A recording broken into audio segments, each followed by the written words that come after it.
జిల్లా కేంద్రంలో ఘనంగా జాతీయ బాలికల దినోత్సవం నిర్వహించారు. బాలికల అన్ని రంగాల్లో రాణించి సమాజంలో ఉన్నత శిఖరాలను అధిరోహించారని జిల్లా అదనపు కలెక్టర్ బిఎస్ లత అన్నారు. మహిళా శిశు సంక్షేమ శాఖ మరియు విద్యాశాఖ సంయుక్త ఆధ్వర్యంలో జగిత్యాల జిల్లాలో జాతీయ బాలికల దినోత్సవాన్ని ఘనంగా నిర్వహించారు. జిల్లాలోని భవానీనగర్, కస్తూర్బా గాంధీ బాలికల విద్యాలయం, కేజీబీవీ సోషల్ వెల్ఫేర్ గురుకుల పాఠశాల, రాయకల్ మరియు కతలాపూర్ కేజీబీవీలో ఈ వేడుకలు జరిగాయి. కార్యక్రమానికి ముఖ్య అతిథిగా విచ్చేసిన జిల్లా అదనపు కలెక్టర్ బిఎస్ లత మాట్లాడుతూ బాలికల సాధికారతపై కీలక వ్యాఖ్యలు చేశారు. బాల్య వివాహాలు సామాజిక నేరం, బాల్య వివాహాలు చేసుకోవడం చట్టరీత్యా నేరమని, దీనివల్ల ఆరోగ్యపరంగా తీవ్ర నష్టాలు కలుగుతాయని హెచ్చరించారు. సరిగ్గా చదువుకోకపోతే తల్లిదండ్రులు పెళ్లి చేసే అవకాశం ఉంటుందని, కాబట్టి బాలికల చదువుపై దృష్టి పెట్టాలని ఆమె పేర్కొన్నారు.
వీలైతే వంట చేయమంటారు, అది చెప్పేది ఎవరు?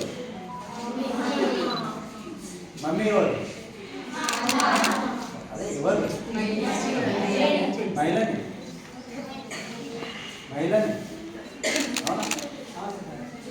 ఇదొక కారణం అయితే మీ మెంటల్ అంటే వాళ్ళు కూడా మిమ్మల్ని చిన్నప్పటి నుంచి అట్లనే ఉంచుతారు. మనది బాధ్యత, ఇది మనమే చేయాలి, ఇట్లనే ఉండాలి, వాడు ఎటు తిరిగినా ఏం కాదు, మీరు మాత్రం కట్టు బానిసల లెక్కనే ఉండాలి అనేది నేర్పుతూ నేర్పిన తర్వాత మీరుంటారు కదా, మీరు ఒక తల్లిగా అయినప్పుడు సేమ్ ఇవే ఫాలో అవుతారు. ఇప్పుడు ఎంత చెప్తాం కదా, ఇవన్నీ కథలు, ఇవన్నీ ఏది కూడా మన మైండ్లో చెప్పాలి. మగవాడు అతీతుడు, బట్ లేడీస్ మాత్రం కొన్ని రెస్ట్రిక్షన్స్కి ఉండాలనేది ఒకటి ఎక్స్టర్నల్ ఫ్యాక్టర్ అయితే, ఇంకోటి ఇంటర్నల్ ఫ్యాక్టర్ మీరే. అవునా? కొన్ని క్వశ్చన్స్ అడుగుతా, చెప్తారా? కుక్కల్ని చూసిరా? మగ కుక్కను చూసిరా? ఆడకుక్కను చూసిరా? గుర్రాన్ని చూసిరా? దాంట్లో ఆడ మగ చూసిరా? చూడలేరా? సరే, కాకులను చూసిరా? నా వల్లనే, అవును నా జీవితం ఇలా అయిపోయింది నా వల్లనే అనుకుంటాం, కానీ ఏం చేయదు. సో అటువంటి పరిస్థితి రాకుండా ఉండాలి అంటే మనం ముందు చదువుకుని మన కాళ్ళ మీద మనం నిలబడి మన ఉద్యోగం మనం సంపాదించుకొని మన జీవితం ఎవరి మీద ఆధారపడకుండా, వాళ్ళు ఒక ముద్ద ఇస్తేనో వాళ్ళు ఒక 100 రూపాయలు ఇస్తేనో బతికే పరిస్థితి లేకుండా ఉంటేనే అప్పుడు మీకు పేరు వస్తుంది, గౌరవం వస్తుంది, డబ్బు వస్తుంది.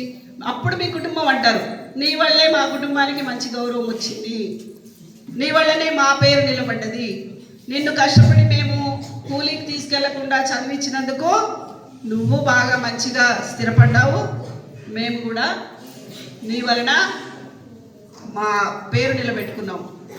ఇందాక రాజ్ కుమార్ గారు ఇంకోటి కూడా చెప్పారు, అబ్బాయి లేకపోతే తండ్రులు ఓకే అమ్మాయి అయినా పర్వాలేదు అనుకుంటారు, కానీ అమ్మలే అడుగుతూ ఉంటారు అబ్బాయి కావాలని. అది నిజమే, కానీ అమ్మాయిలు వద్దు అబ్బాయి కావాలి అని ఆ అమ్మాయి ఎందుకు అనుకుంటుంది? ఎందుకు అంటే మన సమాజంలో అబ్బాయి లేకపోతే ఆమె కూడా విలువ ఉండదని అనుకుంటుంది. అబ్బాయి లేడేం లేడు, ఆడపిల్లల అమ్మాయి కదా, తల్లి కదా అని అనుకుంటారు. అది ఒక అవమానంగా భావిస్తారు. అందుకని అబ్బాయి కావాలనుకుంటారు.